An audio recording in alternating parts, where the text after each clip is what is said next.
at the end of last month when we released our last NTA.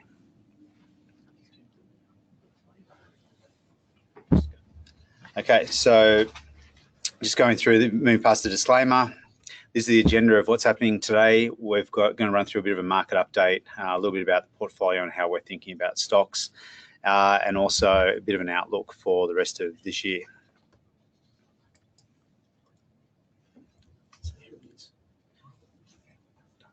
So, all right, so just quickly covering off on what's in the portfolio at the moment. We've got 31 positions in the portfolio. We've got the top 5 there. We'll cover off in a little bit more detail, some more information about that top 5. At the moment, we've got about 3% cash. The median market cap's 215 million. And the largest position we've got is A2 Milk, which we've been reducing our exposure a little bit in, but it's been a very good investment for us. And the smallest is $7 million market cap. And we've got 21% of the portfolio in microcaps, which is companies that we define as being under 150 million. So in terms of where the portfolio sits, we've got the share price, last share price was 97 cents. The pre-tax NTA is $1.16, and it's a reasonable discount to that NTA. It's probably the widest it's been in quite some time. We've got the ability to pay 16 cents of dividends, so our profit reserve 16 cents. We've paid 4 cents in annual dividends to date, which gives a bit over a 4% yield, which is fully franked. In terms of how that looks, if you graph all of that, the dividends we've paid and the cumulative NTA performance, you'll see currently that's sitting, if you add the dividends onto the $1.16 of NTA, that's about $1.24 of return that we've achieved, adding back the dividends. How we've positioned the portfolio, the blue bars there represent the cash levels in the portfolio. So they were quite high most of last year, and you'll see the red line is the Small Ords Accumulation Index. So that was reasonably flat. We started to reduce that cash quite significantly in September last year, and you'll see the market started to improve. So we've had quite low cash since that period of time, which has been good for the portfolio. Also, that reflects us having a little bit more conviction in the market and the outlook for some of the companies in the portfolio. So now just moving on to what's happened over the last year in the small cap market. If you'll see here, the green line on the top, that's the Small Resources Index. So it's been incredibly strong since about August last year. We've benefited from that, some of that exposure, because we've got companies that are in mining services, which have done very well for us, and we've chose to play it through that segment rather than through having a direct resource exposure, because we find it very hard to predict commodity prices, and they have obviously a very large influence on the fortunes of small resource companies. And if you have a look down the very bottom, that's the top 100. So small caps have done well again. The Small Ordinaries Index is the black line in the middle, and the Small Industrials. So our portfolio is very heavily weighted towards small industrials. We've performed a lot better than the Small Industrials Index, which is where we tend to invest. We're buying businesses. We're not speculating on commodity prices. And that's how we tend to play the market. So we will underperform the Small Resources Index, but it's not where we generally look to invest. It's more opportunistic for us. Just to put that in context of how the two segments of the small cap market went, you can see there were reasonable gains in Small Industrials Index, which is the blue line on this page, but very, very strong gains in small resources. We're not overly concerned about that. This is a chart of the small resources over a period of close to 30 years, as far back as we can get data for the index.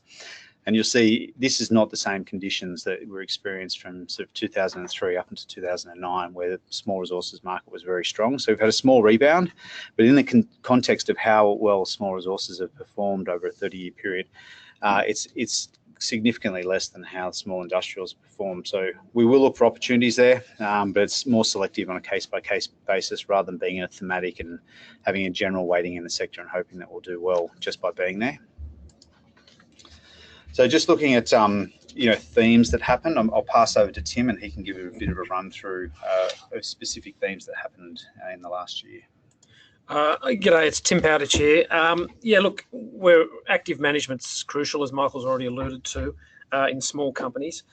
Through 2017, there were quite a few disasters. We saw the domestic consumer and companies associated with consumption were really struggling, and that includes traditional media, traditional retail under the threat of Amazon, and we saw a lot of those prices come off, and a lot of those companies actually struggle in terms of their earnings. Then there's other controversies like Retail Food Group in that sector, and the controversy around franchisee businesses. So we managed to avoid most of those. Slater and Gordon was a well-documented disaster in 2017. Vocus, Essentia, and more recently, since the end of calendar 2017, we've seen some of the high-flying stocks with no earnings, such as Big Un and GetSwift, eventually found out by the market and suffer the consequences. There's also been many of opportunities and some great themes. I mean, China was a very strong theme through 2017. A number of companies benefited across sectors such as beauty and health and various foods, but milk was the standout, and A2 Milk and Bubs and Synlait were always been very strong performers. In small resources, as Michael alluded, very strong performance, based around themes more than anything. Gold, lithium, cobalt were very strong, and whilst we haven't played too much in those areas, we're all continuing to look for the next theme in case there's an opportunity. Mining services, as Michael said, very strong. East Coast infrastructure's a really strongly developing segment of that market, and the West Australian market is recovering nicely. So looking into 2017, some of these themes will continue. Some of them are already priced in, and other themes will continue to move around, and we'll be looking for those for the opportunity to outperform. Okay, so just moving on to what stocks do well for us over the sort of 6 months to the end of February. You can see we've benefited very well from our holding in A2 Milk, which we've been selectively reducing as the valuations increased. Emeco Holdings has contributed quite a fair bit as well. So has Alliance, CML Group, and Access Today. And what's important about the positions where we've actually lost money is we've constrained the losses that we've had in the portfolio, so they haven't been anywhere near as significant as the gains that we've had, and that's important in light of there's been some pretty significant stock downgrades over the last 12 months and share price re-ratings, things like GetSwift and Big Un, which have been suspended. People lost a lot of money in it, and there's also professional investors that have been stuck in that as well. So we're quite happy about the stock selection, reducing out of positions that aren't doing as well, or where we got the theme wrong, or the investment fundamentals wrong. So moving on to what some of our top picks are in the portfolio and what we've done well out of. The first position that I want to talk about there is Tox-Free. There's not a lot to say on Tox-Free, but we've embarked on a very deliberate strategy to be able to frank our dividends, and so that's meant accumulating franking. So Tox-Free is under takeover offer, so there's very limited downside, and we should be able to accumulate some franking in a very low risk manner for the portfolios to ensure that we start to build up a significant bank of franking credits to be able to distribute as fully franked dividends to our shareholders. Emeco Holdings is our biggest other industrial besides Tox-Free. Look, a stock that's had a very choppy history, and it's emerging from the doldrums as the mining sector recovers somewhat, but also in terms of its internal workings. It's recapitalised the business. It's bought both of its major competitors, which is always a good sign. Bought another player called Force Equipment that has brought in a big maintenance capability. So it's now got diversity geographically, right through Queensland, East Coast, right across to WA. It's got great maintenance capability, and it now has a much younger and stronger fleet across the board. So the company will benefit from increasing utilisation going forward. The debt reduction has been significant. The fleet value is about $2 billion. The market cap is about $873 million. So good value in Emeco. The PE is not too onerous, and we're looking for some pretty strong growth into the next couple of years for that one. Okay, so moving on to CML Group, it was a micro cap position. I've been watching this company for quite a few years. It's trading 52 cents now. I think we started buying the shares originally early 20s, 21, 22 cents. What changed for this business? So it's a debt factoring business. So, if you've got a business and you're short of cash flow, these guys will advance you funds, and they'll collect, your receivables from your clients or the people that you're doing work for. So it's good business. It's very well run. It's got new funding, which gives it, additional profit because it's able to reduce its cost of capital. and it lends that money out at a higher rate. So business is doing very well. They've just bought a business off Thorn Group for what we think is about 1x EBITDA, and it's moving into new sectors. So we're very happy with the business there. Still a micro-cap, small company, but it's performed very well for us. Macmahon Holdings is another mining services exposure, a bit more direct than Emeco even. Look, it's another one that's coming off a sustained period of underperformance. It has managed to turn around one of the chief loss-making contracts in its books at Telfer. It's got some new, very large contracts initiating in Indonesia and Queensland. The Indonesian is a joint venture with Indonesian locals where they're taking on their staff, so we think that mitigates the risk somewhat in a very risky country. Starting to enter into civil works with a small acquisition recently. Strong cash flow, heading towards a cash balance sheet, which is very positive for the group. Giles Everest has joined the group as CFO. We have a bit of faith in Giles. He's had some great history with groups such as Monadelphous, and a PE of sub-8 for 19. With EPS growth in excess of 50%. So we think Macmahon's got more to run. And then turning to Alliance Aviation, which also happens to have a little bit of mining services theme in the fly-in, fly-out services it provides for the miners, but also importantly, a terrific fleet of modern jets that it acquired very cheaply from Austria, I believe. It's in an alliance with Virgin, where it's doing dry and wet hire for Virgin, flying Virgin flights, where Virgin can't really make it stack up financially. It gets good money out of spare parts sales and has some strong growth. And so we're happy to be with Alliance Aviation. Okay, so moving forward now. There we go.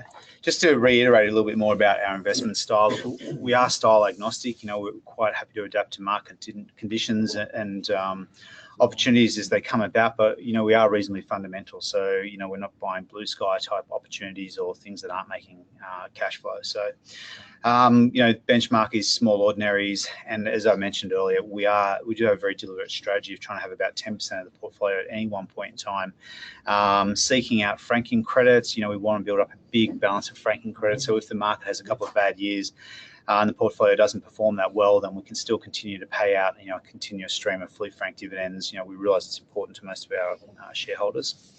And Tim and I have got significant experience in the market. The team's got over 50 years of combined experience. So we've seen all different market conditions. We've seen crashes. We've seen booms. So gives you a lot of confidence when you're making decisions that markets do run in cycles. There's no new paradigms rarely exist, and we keep the portfolio reasonably fundamental. So this is the same slide we had up last year. We're doing the same things in the portfolio. We're still looking for the small cap markets dominated by things like roll-ups. We like disruption. We'll go through a few things in a minute. Owner-operators, deep value, and micro caps. So examples of what we've got in that roll-up space. National Vet Care, we've held it for a couple of years now. It's done very well for us. It's come back a little bit recently, but we're still happy with management. The strategy that they're executing on, their market penetration is still quite small, and there's a long way for the business to go. And if you are a long-term investor, you will get these periods where it pulls back a little bit. But overall, since we bought the stock at $1, we've made significant returns on that. In terms of disruption, we've got groups like Afterpay Touch, which has powerful branding, has a powerful solution in the financing of small ticket items. It's basically rewriting the rules around buy now, pay later, which has been around for a long time, but they're doing it in the modern way with mobility, etc. Big PE, but also enormous EPS growth and a great opportunity to grow in Australia, and then also potentially in the United States.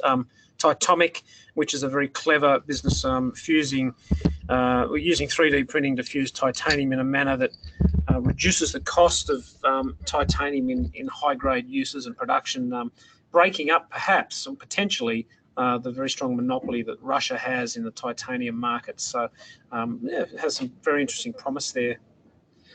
Okay, and just Local Agent Finder, it's an unlisted business that we've got, but it's disrupting this sort of real estate market. So it's a comparison website where you can compare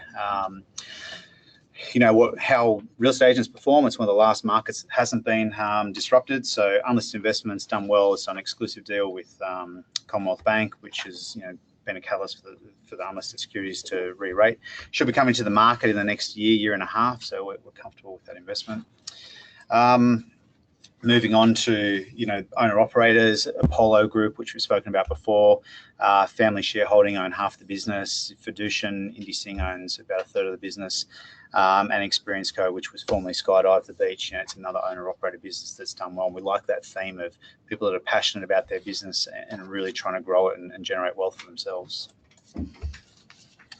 Shine Lawyers is a stock that we've had a little holding for a while. We've increased it recently, and I think this is along the thematics of where companies make mistakes and then correct them. And the problem Shine made was that the original founding management left the business effectively, put in some new management who hired young people, and they just weren't up to the job. The founding CEO is back in the business. He's hired experienced people. They put a lot more money and effort into systems to get the efficiency out of their work in hand and improve their cash flows, which is a very difficult process in this type of business. But back on track. They've had 2 consecutive good reporting periods, and we expect, and they think that another 2 will get them back on track and get their PE up. So performing well with some strong earnings growth in behind them. And just on the micro cap front, I've already spoken about CML Group. Was 40 million when we bought it. It's 100 mil now, and USCom, which was 18.5 million when we bought it, and 36 million now.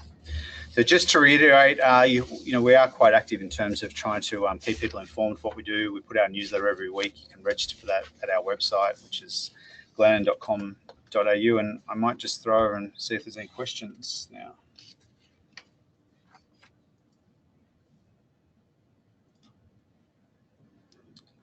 Okay, doesn't appear to be any questions. All right, well, that wraps it up, and thanks for attending.